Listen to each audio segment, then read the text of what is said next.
ওই করলা অনেক ডুবছে না, নাইলে ডুবার পথে মাইরেকে ডুবে গেছে। হ্যাঁ তুলতে আছে, দেখেন না এগুলো তুলতে আছে। হ্যাঁ কতে আরো বাড়লে অনেক কোটি কোটি টাকার ইয়া নষ্ট হইব। আমার কম করে 30,000 টাকা লস, এবারে তো লাখের উপর হইব।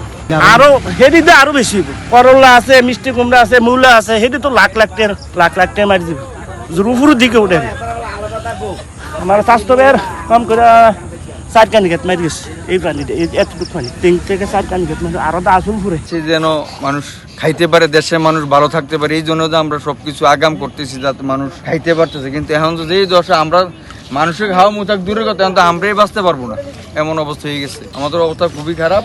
সরকারের কাছে আহ্বান জানাচ্ছি যাতে আমাদেরকে একটা কোনো কিছু করে। ইন্ডিয়ার তারা পানি ছেড়ে দিয়ে আমাদেরকে একবার ধ্বংস করে দিয়েছে, কিন্তু সরকার তো এই ব্যাপারে কোনো কিছুই করতেছে না। প্রতিটা বছর আমরা এক একটা কৃষক দেখা গেছে 8 লাখ 10 লাখ করে মাইর খেতেছি।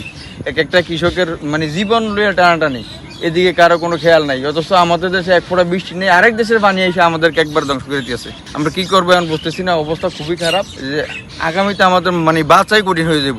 আমাদের যেই অবস্থা হয়েছে যে বাচ্চা নিয়ে আমাদের খুব কষ্ট হয়ে যাবো, কারণ লক্ষ লক্ষ টাকা আমাদের পুঁজি গেছে গা।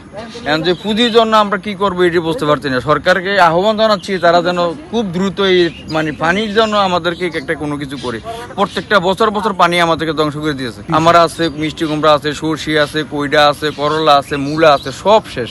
এই একটা ক্ষেত আমার 100 শতক, এই ক্ষেত্রের মধ্যে আমার 2.5 লাখ 3 লাখ টাকা খরচ। অথচ আমি শুরু করছি এই নতুন ক্ষেত, তো এই সময় পানি আসার আমাদের বৃষ্টি তো নাই, শুধু ইন্ডিয়ার পানি আমাদেরকে একবার ধ্বংস করে দিতেছে। সরকারের কাছে আহ্বান, এই তারা এই যে পানি না ছাড়তে পারে এই জন্য আমাদেরকে যাতে কোনো কিছু করে, এটার জন্য সরকারের কাছে আমি আহ্বান জানাচ্ছি যাতে আমাদেরকে কিছু করে। প্রত্যেকটা বছরে আমরা লস খাইতেছি।